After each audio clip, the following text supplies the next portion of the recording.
Good afternoon, everybody. Hope you are having a fantastic day. Tell you what, Monday, it's been one of those Mondays. Really, really long weekend. Very enjoyable weekend, but oh my God, how fucking tiring that weekend is. It's like you need a vacation from a vacation.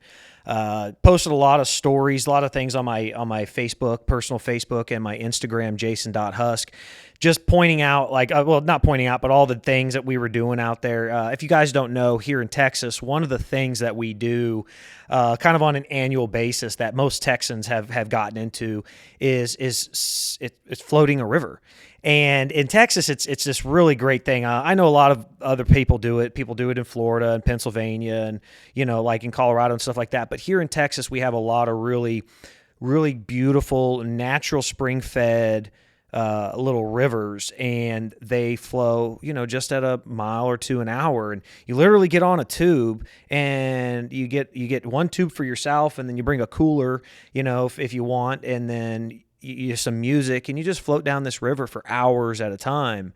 Well, the closest one to here in Houston is in New Braunfels. New Braunfels, Texas is where we go. It's where we went. Went there a couple weeks ago to hang out with my son, and then went again for a friend's birthday party this weekend.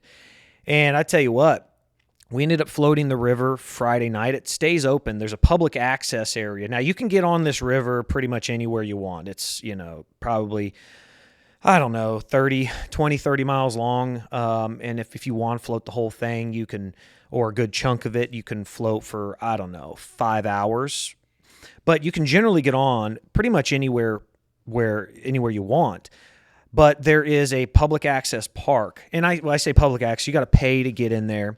And you go through this big kind of chute. And it literally it shoots you out.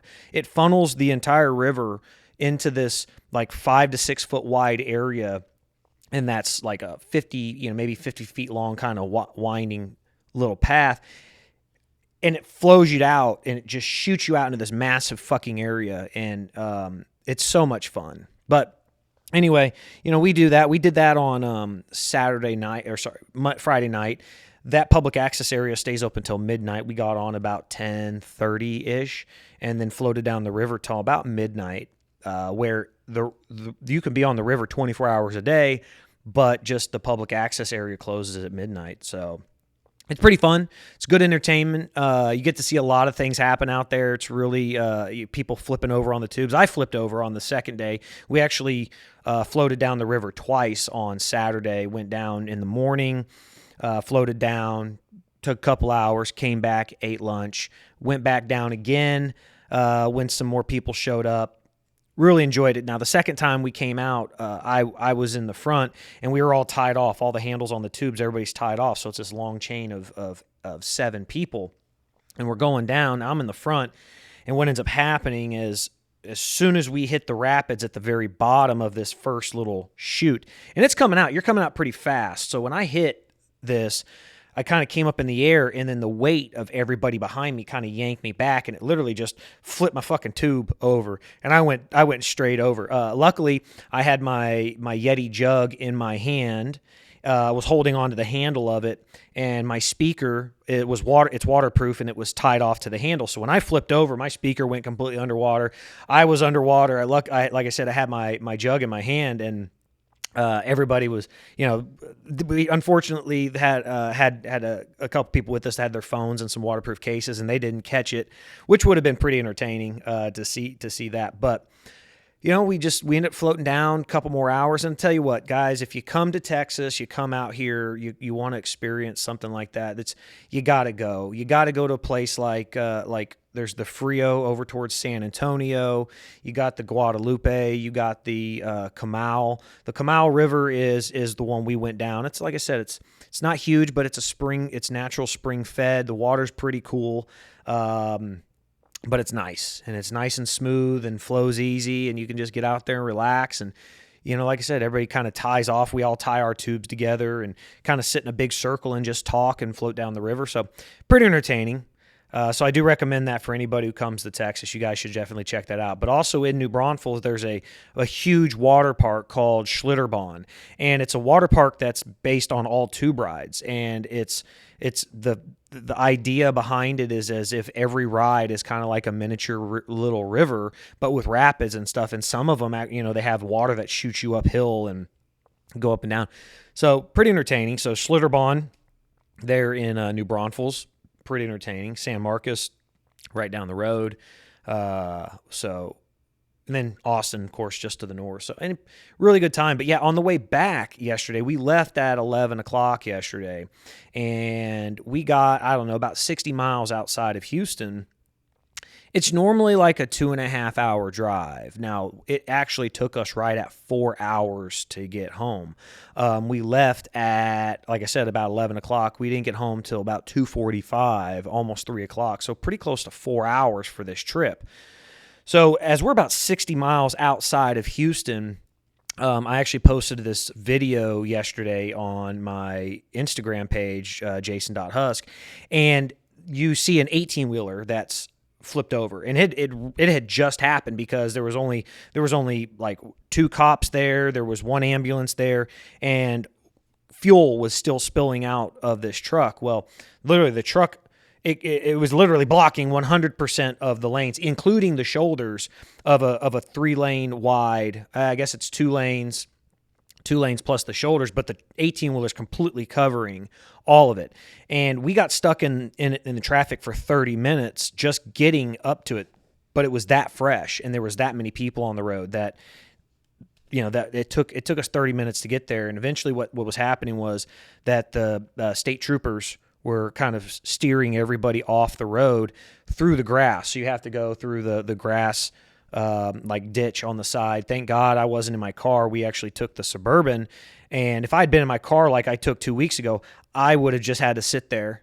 I would have literally just had to sit there because I can't drive.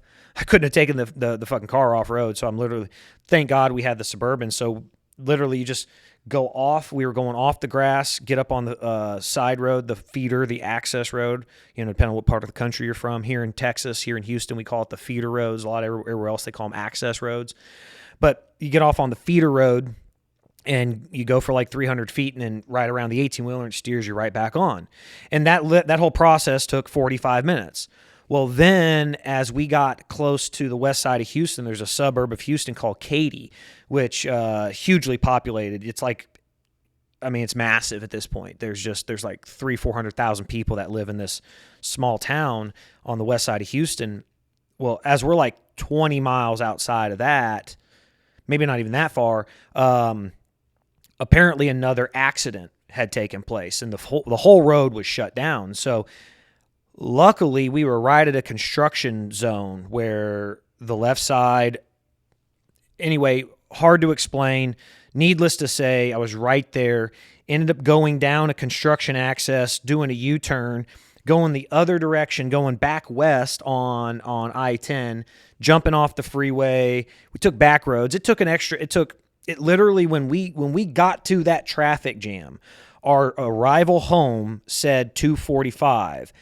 We sat there for just over a minute. The GPS automatically updated and said that we would not make it back home until 3:50. So whatever the fuck was happening there was going to be at least a 1 hour delay. So it steered us off on some back roads, and we went through some back stuff and ended up getting pretty close to, it brought us all the way back to I-10 to the east of wherever this accident was or whatever, and it put us right back on schedule. So that was, we should have been home pretty close to 1:30, 2 o'clock at the latest. And then we ended up getting home by about 3. So not terrible, but was long. And then just had a long rest of the day yesterday. Went out and hung out with some friends, and we were all in the pool just hanging out. So it was a pretty long day. We actually didn't end up getting out of the pool until about 9 o'clock at night. So it was a long, long day. But it was a good weekend. I hope everybody else had a great weekend. Something I wanted to talk about I posted on my story again on my Instagram page and Facebook page was the names of the 13 U.S. Military service members that died at the Kabul airport from the suicide bomber. And so what I wanted to do is I wanted to read those names and ranks. I have their names. I have names and everything. So I wanted to read this aloud on here. I did post their pictures on the story, but I wanted to read their names aloud. Navy Hospital Corpsman Max Soviak, 22, of Berlin Heights, Ohio. Marine Lance Corporal Kareem Nikui, 22, Norco, California. Marine David Lee Espinoza, 20, of Laredo, Texas. Marine Lance Corporal Jared Schmitz, 20, of Wentzville, Missouri. Marine Corporal Hunter Lopez, 22, of Riverside, California. Marine Staff Sergeant Taylor Hoover, 31, of Midvale, Utah. Marine Corporal Deegan Williams Tyler Page, 23, of Red Oak, Iowa. Marine Humberto Sanchez, 29, of Logansport, Indiana. Marine Corporal Humberto Sanchez. Marine Sergeant Johanny Rosario, 25, of Lawrence, Massachusetts. U.S. Army Staff Sergeant Ryan Noss, 23, of Corryton, Tennessee. Marine Sergeant Nicole G., 23, of Roseville, California. Marine Lance Corporal Dylan Morala, 20, of Rancho Cucamonga, California. What I wanted to point out here is, we as a country, a lot of times we forget that these soldiers, they're from our communities, they're from our hometowns, they're from all over the country. They are family members, they are friends, they are sons, they are daughters, they are brothers, they're sisters. In a couple of these cases, they were fathers. I do believe that there was two female soldiers that were killed. I don't know if they were mothers or not. But what I wanted to point out here is what you guys heard. You didn't hear, major city names. You didn't hear I didn't say New York. I didn't say Miami or Atlanta or Houston, Dallas, St. Louis, Phoenix, Las Vegas, LA, San Francisco. These are people from, like I said, Berlin Heights, Ohio, Norco, California, Laredo, Texas, Jacksonville, Wyoming. They're from little towns. These are people that they're part of America, and they're from every corner of the country. You're literally talking about people from Norco, California, all the way up to Lawrence, Massachusetts. These are people that voluntarily went over. They joined the armed forces to serve and protect the American citizens, the American way of life. And there's a lot of other countries that they have brave citizens that step up and do the same thing. This is not solely an American thing. This happens around the world. But the point is that these 13 individuals, they are from all over the country. This is not a division of the North or the South or East or the West. These are people that join the armed services from all over the country. And you have 13 lives that are lost that doesn't spare any part of the United States. You literally have people from Texas. You have people from the East, Northeast. You have people from the West. It spans the entire country. And it's a tragic, senseless loss of life. And it's not to say that these 13 lives that were lost are any more important than any life that was lost in previous battles. The sad part is that these lives were completely and utterly senselessly lost. And I thought it was really, really moving and touching to see a lot of the pictures that were being posted online on social media over the weekend, where bars and restaurants from one end of this country to the other, again, crossing all lines of race and politics, that you walk into these places and there is 13 beers set out at a table reserved for these 13 individuals. Again, not saying that these 13 lives that were lost are any more important than any of the thousands that were previously lost over the last 20 years, but I think that everybody understands the symbolism behind these 13 individuals, that it's not it there wasn't an active war. It's not like they were out on patrols. It's not like they were out raiding houses and capturing terrorists. These were literally kids that were standing at a wall in an airport, guarding it and keeping thousands of people from streaming into the airport, and somebody walks up and detonates a bomb. And it's completely senseless when a lot of it in what built up to this happening could have been completely avoided, and it sucks.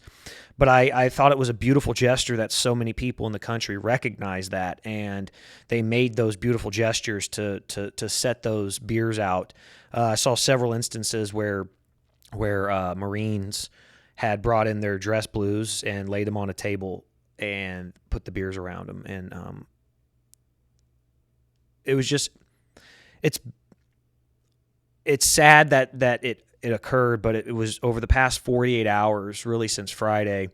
It's been very nice to see that at least everybody in the country can agree that what happened. We're not talking about blame. We're not talking about who's at fault for anything. But everybody in the United States, at least for a short period of time, could agree that what occurred is beyond sad and just really shouldn't have happened.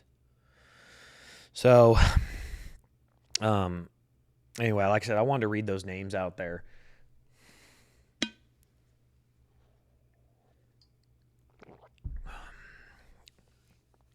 I'd actually had a thought about start reading some of the names of the lives that were lost during the Iraq-Afghanistan wars, reading about a lot of these people.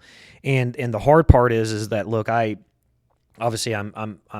immensely patriotic, and the love for my country it's extremely hard to explain, but it runs deep.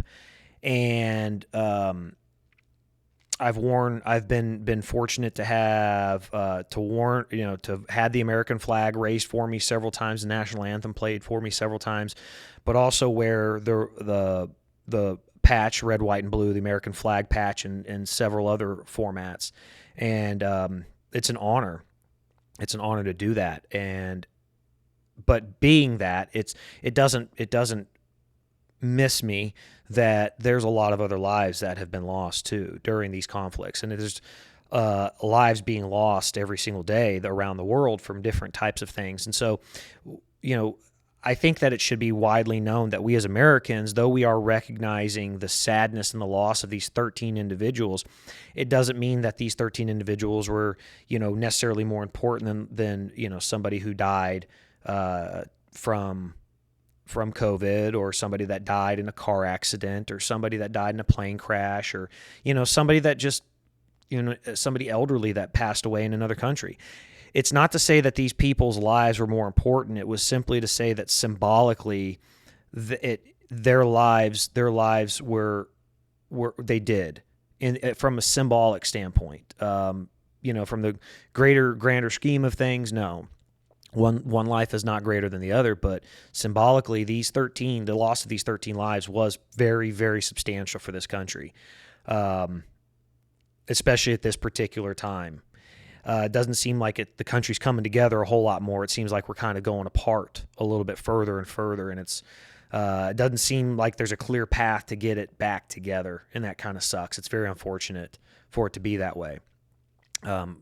personally, as a patriot, as an American, I wish it was coming back together. I don't like to see my country this way.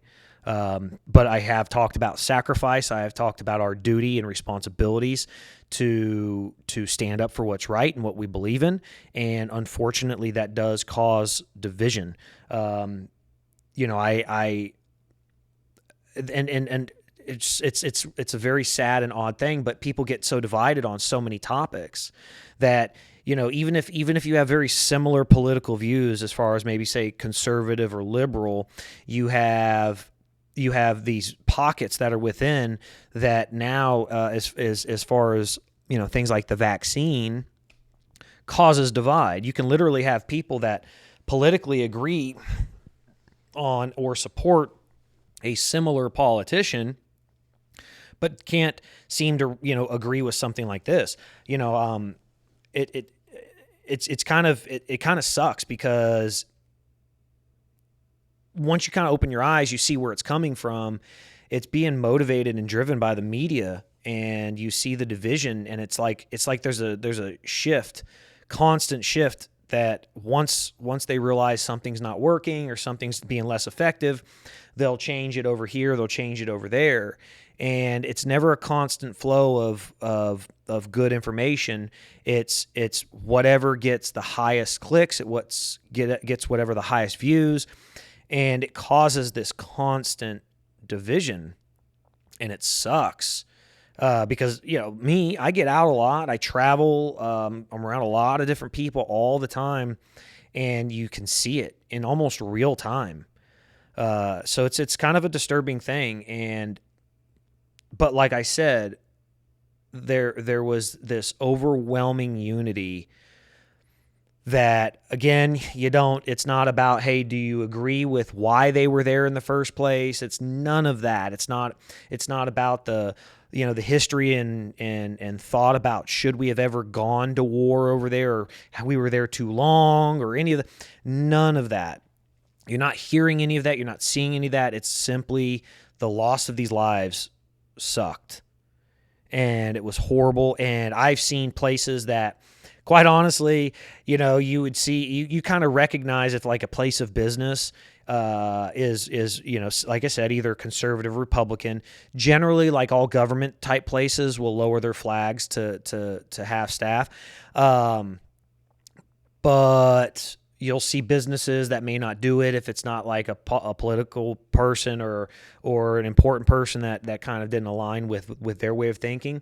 But I don't think I passed by a single flag over the past 3 days that wasn't lowered. My flags on the front of my house, before I left on Friday, I did lower them down. My flags are just fixed to the front of my house, but I have them on arms, and they can go from the, you know, kind of an upward kind of, you know, position to laying flat. And that's pretty much how you would do it with that, is you just kind of bring them down, lower them in respect. I don't know if you guys ever watched it, kind of when, if you go to a sporting event and they do the color guard, they bring out the different branches of the military and they're holding the flags, and they always lean one forward, while the rest of them are kind of straight up. They lean the one forward, and that's what that's for. So give you guys an idea. But anyway, yeah, you guys, you know, had a great weekend. It was Brian's birthday. It was fantastic. Fred and I beat his ass the entire time. He turned 37. So the whole time we literally just fucked him up.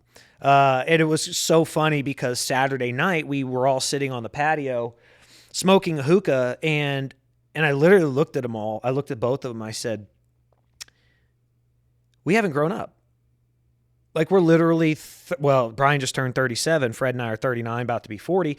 And I'm like, we're just large children. Like, literally, like that night we had a cake. Brian had a birthday cake. It was a cookie cake, and that's what he wanted for his birthday. It was just a big cookie cake. And then we attacked him and spanked his ass. And it was just funny to think about the whole dynamic of it, is that we were literally we're like just big children.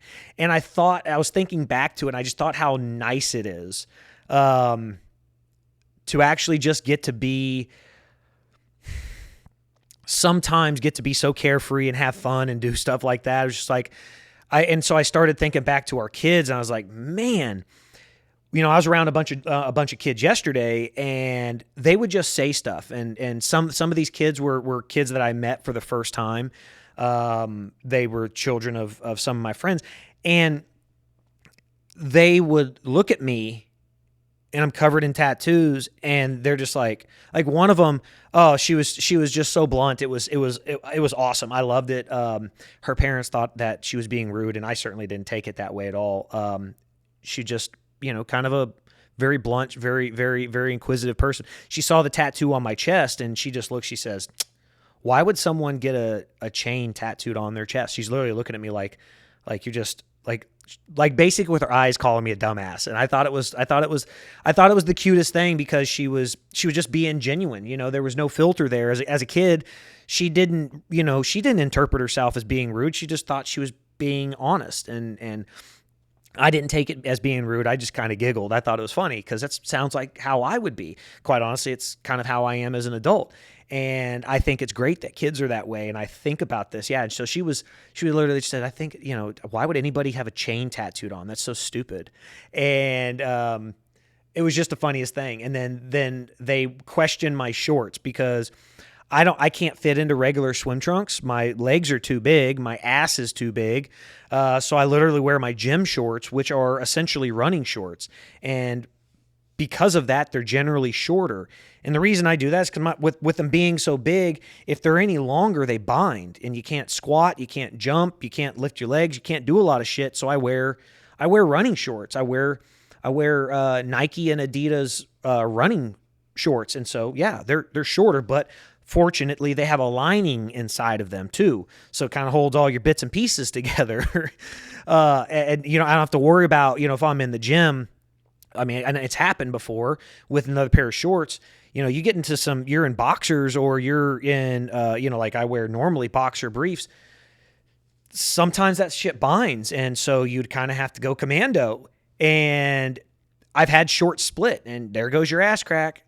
So these things have lining in them, it's like a double layer. So if the shorts ever split, I've got these, this fine spandex mesh, if you will, that's on the inside. And so it's funny, because they were commenting about my shorts, like, why are you wearing such short shorts? And they're not like, they go to like half my thigh. It's not like, they're briefs or something like that, or a Speedo.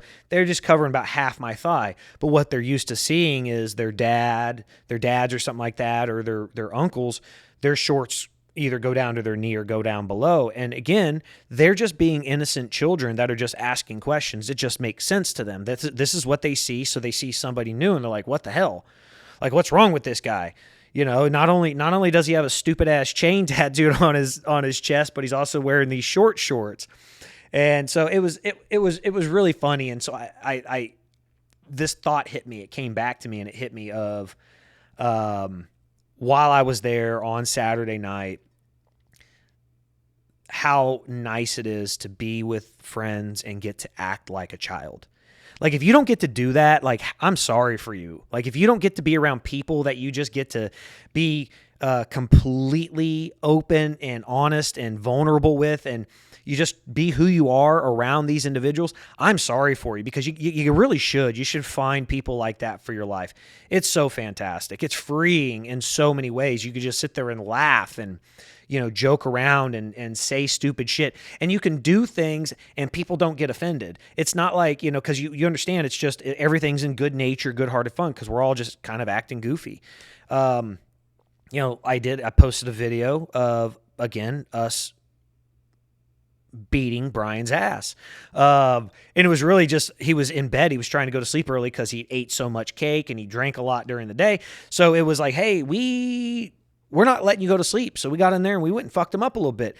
And I'm just trying to hold him, and I'm trying to roll him over. And Fred goes to hook his leg. And apparently when he puts his arm up under his leg, he crushes one of Brian's testicles. And immediately his whole body, as soon as it happened, like, Brian's whole body like went limp. He couldn't fight anymore. It was just like, he was in so much pain. It wasn't even from us. It wasn't even from Fred slapping the shit out of him anymore. It was literally just he just couldn't move and fight anymore. So he rolled over and he was like, I was like, oh, you guys crushed my balls. Um, so, I mean, like I said, it was just like, it was thinking about that. I was like, God damn, we're still just like children. We literally gave someone birthday spankings the entire weekend and had a cookie cake. So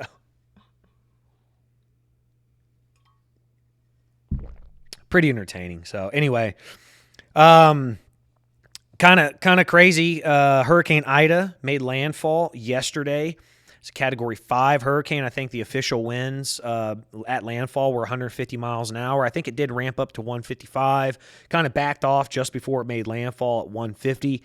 The reports I'm getting back right now is it's pretty devastating over there.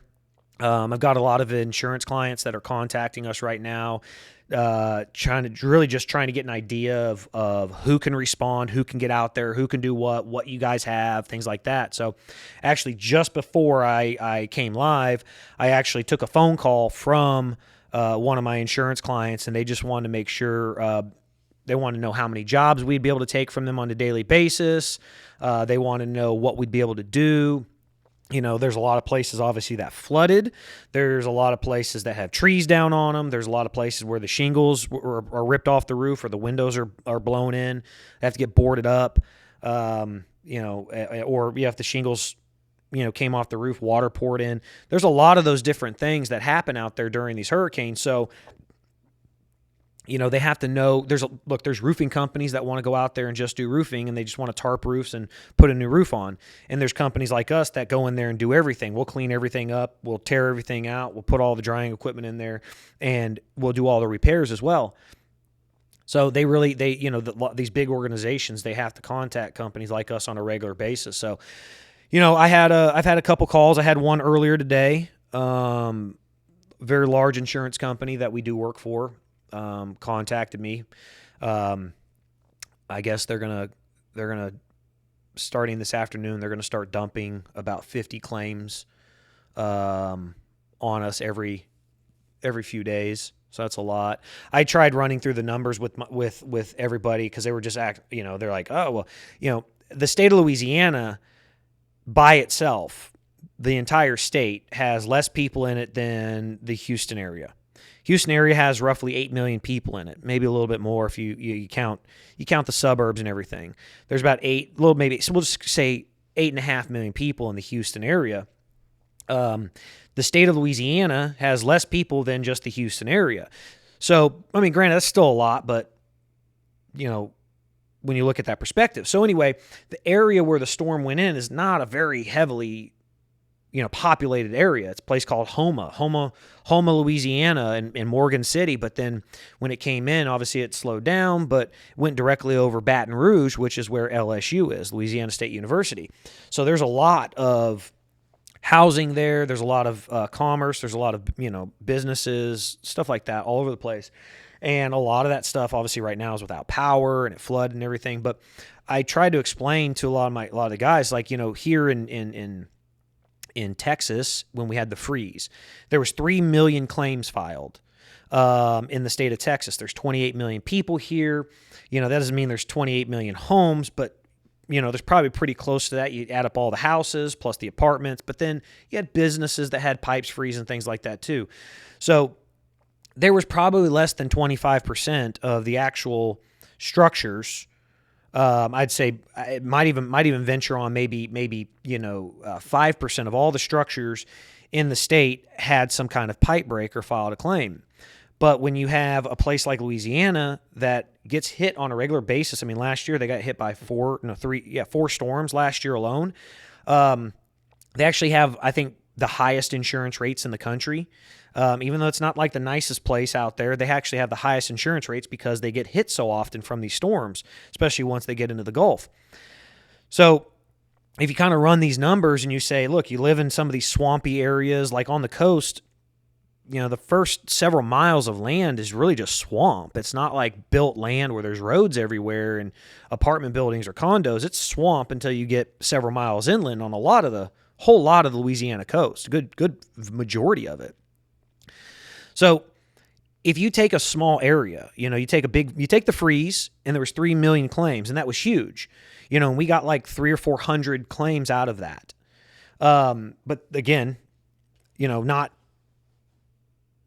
like every structure. Like you go into a neighborhood, if you got 1,000 homes in that neighborhood, you might have had 100 to say somewhere between 100 and maybe 300 homes had pipes break in that, somewhere in that range. When you have a flood, something from a hurricane, when it floods an area, you're talking about the entire neighborhood floods. It's not like, hey, just this house or that house. It's literally the entire neighborhood. So say you have an area that has 10,000 homes flood, and say just on average 50% of those have flood insurance, and that's probably a pretty good number. If 50% of those homes have flood insurance, that means you're going to have 100 homes for 500 contractors to work on. So you got to think about those numbers. It's a massive amount in a very small area. So you don't have to have massive cities like. That's why Katrina was such a big thing, because it flooded all of New Orleans, and Harvey was so big because it flooded all of Houston. You start talking about the sheer volume of these claims and the amount that come in.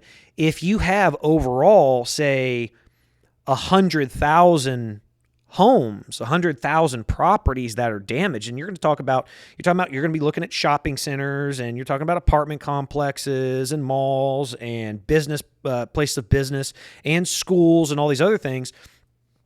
Say you got 100,000 structures being damaged. Again, if you had every contractor coming in to get 100 claims, that's 1,000 contractors. So the first one, actually, I think I was wrong on. If you take, apologize. If you have 5,000 homes flooded, it would take 50 contractors doing 100 homes apiece. That's still a lot of contractors. 50 contractors is a lot. And not everybody can take on 100. We can take on 200 to 300 properties at one time. We're a large company, but kind of, I would say upper larger. Anyway, you get 100,000 structures that are damaged. You may have one company that goes in, and if they get a shopping center, that's literally the only job they do. So they're not doing 100 projects. They may do 1 or 10. You may have some other companies that come in and they do, they might do 300 or 400 homes, but still 1,000. If you take those averages, that's why these storms are so devastating, because of, it's not like the freeze here in Texas, where it's like, a very small percentage of the homes get affected. You go through a hurricane, especially this Category 4 hurricane, you're literally talking every structure. You're talking about every home. You're talking about every business within the path is going to be affected. So again, if you even go into a smaller populated area, it makes a devastating amount of damage. I mean, last year, Lake Charles got hit by a Category 4 Hurricane Laura. Lake Charles is not a very big area. I think there's less than 300,000 people, maybe somewhere right around 300,000 people that are in the Lake Charles area. It's not very big. Overall, not a very big place. Especially when you come from Texas, I think there's more than that in Beaumont, West Texas or East Texas. Every structure in Lake Charles was damaged. So you had every house, every shopping center, every school, every mall, everything was damaged. So, massive amounts of damage, and that's what occurs. That's what happens in these places. So we'll see what happens. I'm probably not going to be going out. I've got a lot that I've got to do here. That I've got to, as far as operations here, keeping things in line. Sorry here. I've got a staff that I'll send out there, but we still have normal claims that come in here. So I'll have to take care of those, stay on top of all that stuff while I'm here. Make sure the business itself still runs. So I have a lot of really well-trained people that I'll be sending out. If I've got to go, hopefully it won't be till next week. I may go out there for a day, just kind of get an idea of what's going on out there, check it out. But for the time being, it's just kind of wait and see. A lot of the insurance companies, a lot of areas are flooded. There's no power. Luckily, we have hotels that we reserved last week, and they have power. We verified it today. Hell, they ran my credit card today, so we know that they're open. I won't have actually anybody in the rooms until tomorrow, but you got to pay for them because we don't want to take the chance of losing those hotel rooms. So anyway, I may go out there next week, kind of see what's going on. But like I said, a lot of these our insurance clients, they're going to start sending us stuff, but they don't expect us to be able to even get out there and see anything or do anything for 24 to 48 hours, maybe 72 hours. They're not expecting to start really receiving large volumes of claims until somewhere around Wednesday or Thursday, because fortunately the people in Louisiana they're very smart. They've been through it a lot. And when they're told to evacuate, they get the fuck out of there. That's how why Laura didn't have any deaths from it last year, is because when people were told to evacuate, they evacuated. And I think the state really learned its lesson from Hurricane Katrina, where people just chose not to leave. Buses were being provided and no one was getting on them. People just didn't want to get out, which I thought was the most insane thing possible. And you had a massive storm that they just weren't paying attention to. They just weren't believing it was going to do anything. So I think they learned their lessons since then, and people really take heed, take the warnings, and they get out. So I think that there unfortunately has been some deaths reported, and that's simply because of the flooding.